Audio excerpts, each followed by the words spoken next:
Hey, Chris. So great to see you. We've known each other for a while, and I've always been a fan of your work ethic, and your overall philosophy on music, motivation, and life itself. Tomorrow sees the release of an exciting film, Critical Thinking, directed by your friend and collaborator, John Leguizamo. I trust this story resonated strongly with you. Tell us what it's about and what is so special about it. Thank you, Eric, and thank you for having me here. And to my ASCAP family, I'm just grateful to be here. Thanks so much. And that's a great intro, by the way. Can I use that every morning I wake up? Sure, it's yours. I could use it. It's a great story. So, as a composer goes through the arc of their careers, we do bigger films, smaller films, and we experience all kinds of emotion with people we work for, with things that you think things are going to be and things that they aren't. And, composers have to deal with a lot of the emotional irregularities in their careers. So when John called me, I've known John for almost 15 years. He acted in a bunch of films where we had a mutual friend, the director Brad Furman, so I got to know John that way. So this script got to John, and John made this film, and I didn't know he was making it. I read something in the trades. I didn't know he was shooting it, and then he calls me up one day. I was actually away, and he goes, "Hey, Jin, I directed this film. It's really good. I need some great music. I don't know what I'm doing, but I know if I have you, I think we're going to be okay. Can you please do it? Oh, and there's very little money." So, of course, I said yes, because, what an opportunity. And it really it kind of, encompassed everything that I wanted my career to be, to kind of work on great stories with people that have a lot of creative freedom and trust and all that. So, and then when I started to read what the story was about, I thought, like, wow, this is going to be really incredibly stimulating and inspiring. Cool. So tell us a little bit about the story. It's a true story, as you said. Yeah. Um, So it's a true story about a high school chess team in 1997 in Miami, in a poor area of Miami. And these were by and large kids that the schools didn't care about. They started this elective chess club, and basically it was ways to keep these kids off the street, because they figured if they weren't in school, they would be doing drugs or doing awful stuff. That's what they felt, which is pretty sad. But luckily, these really bright students are mentored by the chess teacher played by John Leguizamo, Martinez, and he's able to connect with them. He connects with them personally because he was one of them. And this love of chess and the passion is just, it just wins them over. And they were into chess anyway, but now they have someone who's like talking like they do, and who's also laying down some real school, history about their race and their culture in America, and how chess can be this thing that, like, where there's no divide, where it's the great equalizer, and that's what they say. So I was very, very captivated about the human aspect of the story. Then, to learn about how much of the film would be scored, how much of the scoring would require chess tournaments, I was like starting to look at this, and I was like, wow, because in competitive films or sports films, there's Right. always that ramp up. That's kind of a thing where they're kind of working their way up through it. And I remember Jamie Kirkpatrick, who was a phenomenal film editor, who I worked really closely with, and that was another wonderful aspect of this film. When the composer and editor can work like that, it's Right. everything. He looked at those. He says, "We have like 4 tournaments, and like a big part of this landing emotionally is going to be how the music and the editing and all this works together." So I started to work early, and I really wanted to find that right balance, because I need to heighten the emotion, but I certainly don't want to like smother this really indie film Right. with big syrupy, over the top, sports kind of triumphant music. So I had to find that line, and it was challenging, and I love doing it because my temperament generally is to be kind of internal, and chess is so about what's going on in the mind. So that's what I kind of kept in my own creative spirit through the whole thing. It's like, how can I get into this, in the minds of what these players are really doing, how Right. their minds are moving so quickly, the moves and all that stuff, the frenetic pace. Right. So the title is Critical Thinking. How does that relate to the pursuit of any goal or anything that you're striving for? whether it's musically or otherwise. Yeah, it is exactly. Critical thinking is a phrase not only reserved for chess, but it's when your mind is working to solve problems like that. And I think it applies to music. I think it applies to almost anything that you want to do well. But that type of figuring out problems and thinking ahead, and I think composers do that. I think almost all artists do that. So that's what I kept stayed in touch with for me. But then I was like, how do I, as a composer, how do I get the audience into the mind? Because it's one thing to like if I was to score a big triumphant sports film and they win the final thing, that's great. Right. You can fill the screen and you get it, and everyone's going to want that. But how do I, in a small little regional tournament where they're on like rinky-dink tables, but That's a still, challenge, but still get it so that the audience gets in there and goes, oh my God, yeah, these kids are going to be good, and I see what's going on. And Eric, the other part of that is, composers are storytellers ultimately. That's what we do first.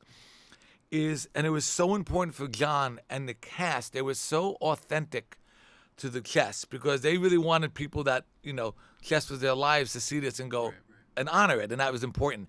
And then to see, Latin and African American students embrace that is just something we need more of right now, right? Anyway, because it's something that we normally think is reserved for prep school and that. So that needed to be authentic. So for me, I wanted to honor all that and make sure that the intellectual aspect was always, forefront in my score.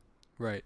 So having known John for as long as you have, I read that this story had been, people wanted to tell this story for a while now, but John was the one who actually took it, under his wing and shepherded it. Why was he such a perfect person to bring this to life? Yeah, that's great. I mean, the producers could answer that even better, but I know that Carla Berkowitz, one of the producers, had optioned this story, I think maybe 20 years ago, or a while, and she had been trying to get it made, and it's a real, it's a real honor to see producers so behind something that they just don't quit. And then with the other producers, they got it to John, I believe, through. I'm trying to think of how. Anyway, the script got to John, and he was into it. And I think they originally thought of going with some other more known directors. Right. But then I think as John connected with the story, they started to realize how John's energy with these young actors could be a thing in itself. And that's really what comes through in this film, is this loose energy. It almost feels all improv, and it's not. It's scripted, but that they also go off script, but in a way that it's not a mess. It's all rooted by John leading these actors and saying, "Come on, guys, you're safe here. Let's go. We're gonna have some fun here." Right. And I think once they talked to John and knowing the way John performs and what his aesthetic is about, they were convinced that even though John, it was his first directorial film, that he would bring some intangibles to it that a standard director would not. And they were right. Right. As a composer, that must be such a joy to have someone with energy and a vision and something you could feed off of. So I mean, he's many things. He's a stand-up. He's an actor, a producer. He also seems like a very musical soul. So in terms of your musical conversation with him, how did that go? Well, that's a great question. Thank you for asking that, because for composers, that connection with the filmmaker is everything. John is a salt-of-the-earth person. He's generous, he's trusting, and his instincts are above all so good.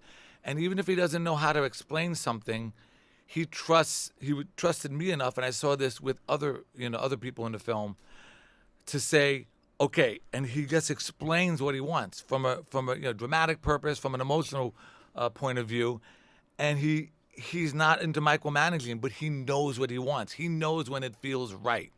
And for John, music is needs to feel like it's in the DNA of the film. He didn't want it obtrusive, but he knew that when it wasn't there, something was not right. So he would always he was great with checking me, like when it goes too far. And there were a couple times he brought me back a little bit. And I was like, okay. And then I understood totally what he was going for.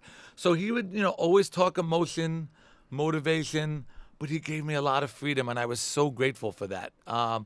So that's the thing a composer wants. When you're not afraid to fail, you'll go for something great. And you'll kind of hit on something that you might not ever come across because you're writing from a point of view of trust. And that's what we had. I was very blessed with that. Right. So we're talking about connection here.